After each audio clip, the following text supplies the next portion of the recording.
Apparently according to selectors, जो भी हमारे सेलेक्टर्स हैं, कसूर सबका है। ये सेलेक्टर्स को मैं इसलिए कह रहा हूँ जो टीम पिक किया उन्होंने, स्क्वाड पिक किया है, पता नहीं क्या सोच रहे थे। It's drastic steps. Enough is enough. वो पाएगा ना, सर्जरी हो रही थी। सर्जरी का I don't know. हम पिछले couple of years से व्हाइट बॉल में हारी जा रहे हैं। होना क्या चाहिए? बड़ा चेयरमैन वापस जाएं, चेयरमैन साहब पहले बुलाए सिलेक्शन कमेटी को, उसके साथ बुलाए कप्तान को, कोच को, और जो हमारे 5 लेजेंड्स रखे हैं उनसे फायदा उठवाए और उनसे पूछे ये सिलेक्शन क्या किया तुम लोगों ने। ये मैंने पाकिस्तान की हिस्ट्री में कभी नहीं देखा, and this is unfortunate. Pakistan, we as a nation, a very passionate nation. ठीक है, हमारी एक्सट्रीम है अर्श पे या फर्श पे, but this is what it is, this what we are. ये तो ना अर्श है ना फर्श है, ये तो बेसमेंट में चला गया मामला सारे का सारा। No, I understand that, it's frustrating, it is very frustrating. लो जी, ये कहाँ पे लिखा हुआ है कि अगर आप बेंच स्ट्रेंथ आजमा रहे हैं या एक्सपेरिमेंट करने हैं तो वो हारना भी बड़ा जरूरी है उसके साथ? ये कहीं नहीं लिखा हुआ। और एक जो चीज क्रिकेट में नहीं बदली है वो ये है कि जीतने से तकवीयत, जीतने से हौसला, जीतने से कॉन्फिडेंस आपका बढ़ता है, जीतने से टीम में कोहेजन बढ़ती है, जीतने से ड्रेसिंग रूम का एटमॉस्फेयर ठीक होता है। मगर यहाँ पे तो एक्सपेरिमेंट हो रहा है, सो कॉल्ड एक्सपेरिमेंट, हालांकि वही प्लेयर्स हैं मगर उनकी पोजीशंस तब्दील की गई है, कईयों को बेंच पे बिठा दिया जाता है, कईयों को खिला दिया जाता है। मगर ये बड़ा जरूरी हो गया पाकिस्तान के लिए कि इसके साथ मैच भी हारना है ताकि फैंस डिसअपॉइंटेड घर जाएं, ताकि क्रिटिसिज्म हो इस टीम पे, टैक्टिक्स के ऊपर। कुछ ऐसा ही लग रहा है ना, इसलिए कि हारने से आपका सारा फाइबर डिस्ट्रॉय हो जाता है, आपकी सारी एक्सपेरिमेंटेशन फेल हो जाती है। आप करना क्या चाह रहे हैं मुझे तो अभी तक ये समझ नहीं आया, क्योंकि व्हाइट बॉल टीम हमारी ठीक ठाक सुपरस्टार टीम थी, मगर पहले कप्तानी के चक्कर में तोड़फोड़ हुई, उसके बाद बैटिंग पोजीशंस को आगे पीछे करके तोड़फोड़ हुई, फिर उसके बाद कभी मेजर प्लेयर को बेंच पे बिठा देना, फिर मेजर प्लेयर को खिला देना, फिर out of the blue selection करना, और फिर too many cooks in the dug out.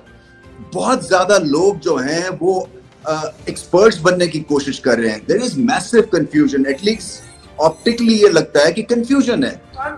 मतलब पाकिस्तान जिस अंदाज से पाकिस्तान की क्रिकेट को ताबूत में कील नहीं। आईपीएल सीजन 2025 पूरे जोरों शोर के साथ जारी है। आईपीएल के पहले मैच के अंदर विराट कोहली की शानदार परफॉर्मेंस आई, उसके बाद धोनी की, उसके बाद ईशान किशन की, संजू सैमसन की, यानी कि जिन खिलाड़ियों से एक्सपेक्ट किया जा रहा था कि ये परफॉर्म करेंगे उन्होंने परफॉर्म किया। यानी कुल मिलाकर अगर ये बात की जाए कि बीसीसीआई बोर्ड को जो चाहती थी आईपीएल करवाने का मकसद, वो मकसद इनका ऑलमोस्ट पूरा हो रहा है, क्योंकि हर टीम में जो मेन खिलाड़ी हैं जो कि टीम इंडिया को चाहिए आगे फ्यूचर में, वो परफॉर्म कर रहे हैं। जोफ्रा आर्चर जो कि इंग्लैंड का बहुत तगड़ा बॉलर है, ओडीआई फॉर्मेट, टी20 फॉर्मेट, जोफ्रा आर्चर सही खूब बैट्समैन को तंग करता है, लेकिन आईपीएल के अंदर सबसे महंगा बॉलर साबित हुआ। 4 ओवर में 74 रन, बहुत घटिया बॉलिंग की जोफ्रा आर्चर ने। यानी कि अगर ये कहा जाए कि बॉलिंग की न होने के बराबर तो गलत नहीं होगा। दूसरी तरफ पाकिस्तान टीम मुसलसल बैक टू बैक हार रही है, टी20 सीरीज हार गई है, बहुत बुरे तरीके से हारी। मैं अपना आखिरी मैच तो बहुत बड़े रन रेट के साथ हारी है।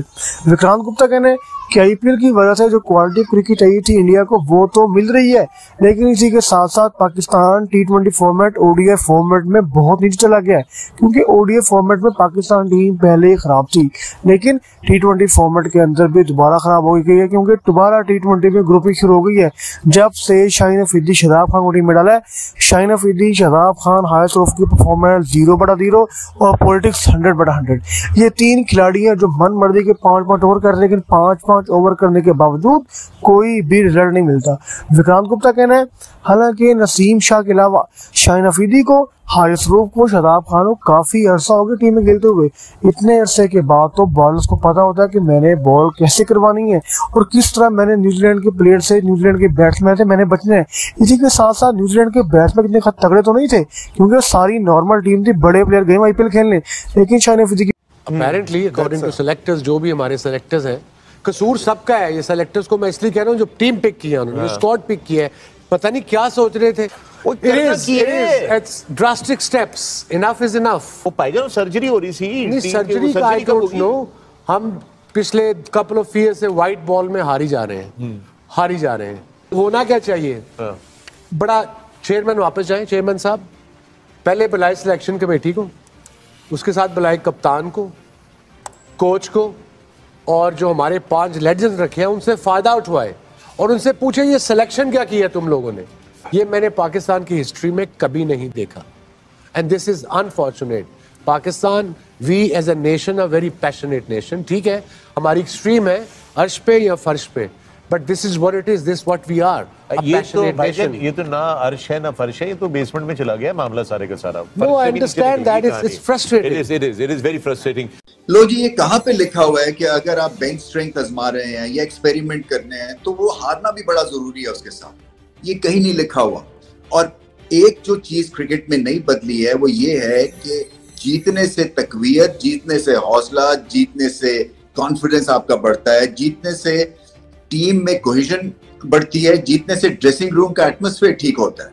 मगर यहाँ पे तो एक्सपेरिमेंट हो रहा है, सो कॉल्ड एक्सपेरिमेंट, हालांकि वही प्लेयर्स हैं मगर उनकी पोजीशंस तब्दील की गई है, कईयों को बेंच पे बिठा दिया जाता है, कईयों को खिला दिया जाता है। मगर ये बड़ा जरूरी हो गया पाकिस्तान के लिए कि इसके साथ मैच भी हारना है ताकि फैंस डिसअपॉइंटेड घर जाएं, ताकि क्रिटिसिज्म हो इस टीम पे, टैक्टिक्स के ऊपर। कुछ ऐसा ही लग रहा है ना, इसलिए कि हारने से आपका सारा फाइबर डिस्ट्रॉय हो जाता है, आपकी सारी एक्सपेरिमेंटेशन फेल हो जाती है। आप करना क्या चाह रहे हैं मुझे तो अभी तक ये समझ नहीं आया, क्योंकि व्हाइट बॉल टीम हमारी ठीक ठाक सुपरस्टार टीम थी, मगर पहले कप्तानी के चक्कर में तोड़फोड़ हुई, उसके बाद बैटिंग पोजीशंस को आगे पीछे करके तोड़फोड़ हुई, फिर उसके बाद कभी मेजर प्लेयर को बेंच पे बिठा देना, फिर मेजर प्लेयर को खिला देना, फिर out of the blue selection करना, और फिर too many cooks in the dug out.